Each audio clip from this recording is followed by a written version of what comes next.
So your new album is out now. Yes. How does it feel? Amazing. Yeah. Party for Your Life. Yeah. And it was #1. I don't know if it still is, but it has been. Thanks to you guys, which is amazing. Yeah. Thank you all, whoever got it and stuff. Okay, cool. You're getting And secrets? stuff. Getting told secrets? Little secrets. So how did you guys celebrate when you released it finally? We went on tour. Exactly. Just like you hit the road that Overnight. day. Yeah. Literally, yeah. The day before or the day after our first show, it came out the day before, right? It's all kind of one long day. No Now time it's to a bit of a waste. And then it was Cam's birthday the day after. So it was all just one big crazy album, beginning of tour, Cam's birthday party celebration. That sounds amazing. Most of the celebrating has been taking place on stage, because that's that's all right. That's kind of the best birthday ever. Every night Right? of the week. Yeah. And we're playing Chills right now on Virgin, so when you guys release a new single, do you still get really like that same excitement that you did from way back in the day? Excited, nervous. No idea how it's going to go. Yeah, you never know. Yeah. But this one's done great, so Yeah, we're it's happy. fantastic. It's when you release it is the nervous moment, and then when you hear it on the radio for the first time is like the awesome moment. I was going to say, is it kind of that new, like, oh my gosh, we have a new song every time? Yeah, that feeling never gets old. That's good. The first one's always special. And the other thing is, it's not like we record it and the next day we slide it over to the radio station. We've been listening to the song for probably 6 months now, so it's almost like when you hear it on the radio again, you're like, oh my god, I forgot how much I love this when we were actually working on it in the studio. That's a good feeling, because you hear something over and over and over again, it kind of gets old, but then it's like a fresh new sound. It's like for us too. It's like when you work on a project really hard, and then it's like, you don't want to look at it anymore, but then you get your marks back and it's like an A, and you're like, yeah, Totally worth it. yeah, like that's what's like. Not that ever happened to me or Bucky. It's okay. But now it is. Now it is. Now There it's you go. what matters. One of our first ever YouTube videos Lots of times. was they filmed me in front of the venue that we were playing in Toronto, and I had to go scream the lyrics of a song that we had called Pop Your Trunk Oh, it was so great. in the face of oncoming pedestrians. And we had to do it like 100 times to get like crazy reactions out of people. Like old ladies walking down the street, just like That's amazing. And I'm just standing there were there, some like, swear doing words nothing. involved, and looking back on it, I feel kind of bad Those for poor that. women. They went home. Yeah. They're like, "What happened to me today?" Who was that crazy kid that went screaming in my face? Like I jumped out of an alleyway and started screaming with a megaphone. It was And amazing. yeah, whoops.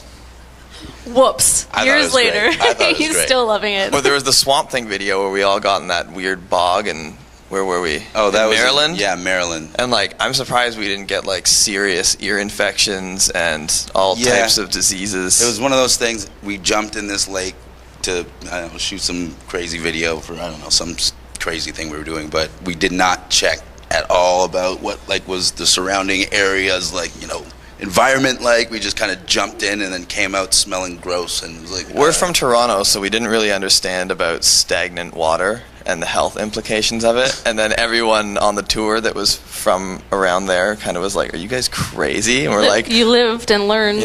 ignorance is bliss, I guess. Would you do that again? Probably not. No. I mean, no. He's like, Well- maybe. if I had to. Nah. If I was, not even if you were being paid, just for fun. Just try I it don't know. again. How much old footage in your new A video? lot, and a lot of it was unusable because we found tapes and we tried to get them converted to digital stuff, and some of them were not in good enough condition. They were like Tyler and Marty and I know personally sat through about 28 hours worth of footage, fast forwarding, stopping, rewinding stuff. But yeah, it's just, I don't know why we shot so much stuff. You remember that A lot time? of it's just of the floor or some back of someone's head. It's like, really? That was before iPhones. You couldn't just delete those videos. You just Exactly. had to keep going. Remember when we went to New York and we went to Rock the Bells, and me and you had that crazy day in Brooklyn? Oh yeah, our first time. That in New York. we had a video camera with us that day. We I did. don't know if you remember this. I don't And the remember whole it. thing's on tape. Oh, and it's that's really embarrassing. We and Bucky went and bought the most ridiculous ghetto fabulous outfits in Brooklyn. Shh, stop telling me, And it's like, These Wow. videos need to be released. No, These are no, no, See, they well, don't. now that we told you, oh my God, you let the cat out of the bag. I've described that day to so many people over the years. Now you guys and all have to actually tweet Down With see us Webster holding to a release video it. camera. Wow. All right, maybe you guys get it. Maybe we can edit the most embarrassing We have this stuff on out. film now. We have all these witnesses, and Hey, so we can whatever. hold you to it. Recording Party for Your Life, was there a big difference between this kind of process and the other albums? Like, did you notice how much you've grown through the years? Yeah, well, a lot of this record was written in LA.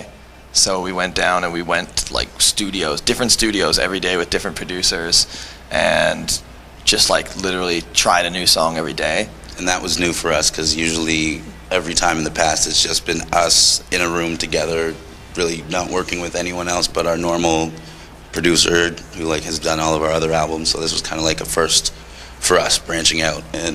But then surprisingly, we wound up, like, we did 1 in a Million in LA. I'm trying to think of what else we did in LA. A lot of the stuff that we did in LA, we came back and went, let's try doing what we all did back in the other albums, and all go home and sit around, and, like, so other songs wound up coming out after the experience of writing with all these people and learning stuff and learning tricks in the studio and stuff, and then kind of going home, taking a breather, and then everyone coming back with, you know, that's how we came back with Party for Your Life, with Chills, with Feel So Alive.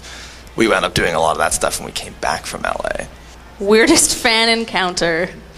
There was one time that was actually, I can't remember where were we, but it was more like a fans kind of thing. Like, we were on the bus, and I don't know what happened, but all of a sudden it started shaking, and, like, people were slapping on the windows, and, like, then the windows were starting to open like a from nightmare. the outside. Sounds like a hands nightmare. were coming in, and pictures, cameras, and just flashing everywhere in the bus. It was really weird. It was like a Walking Dead moment. But teenage girls, Yeah, like, a few boys.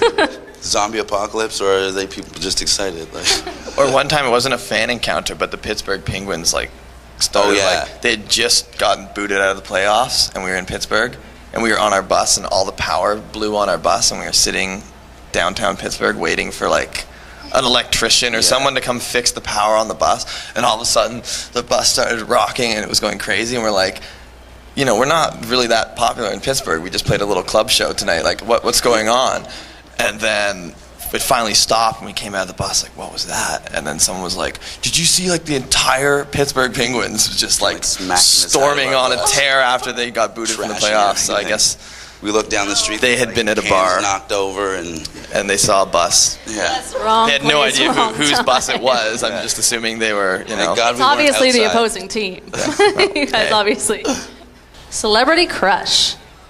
Sierra, but I'm mad now because Future got that, so it's like, ah. Okay. So I'm now Now you're crushless. yeah, crushless, I suppose. So that's the only one. Yeah. That's big. That's good. I don't know. I haven't really thought about that in a really long time. You know, it really kind of comes down. Well, because I'm an adult now, so I don't necessarily have to have pin-up girl. Like, when I was in high school, it would have been Jessica Alba. But that's kind of dated. She's a mom now. She's married. Yeah, I know. Wow, I'm so old. Damn. Okay, it's okay. I do okay now, so I don't really, you know, who knows? Oh, good. Well, that's good. Yeah. So you don't need crushes anymore. I gotta stop hanging out with him. Taylor Swift. I don't want to get as old as he does. Did you say Taylor Swift? Yeah. Why There not? you go. There you go. It's nice when it's the. I like. She's got good ideas too. So, like, She's smart. You know, She yeah, knows what she she's is. She's doing. got, like, clever songs that, you know, are cool. Shut up.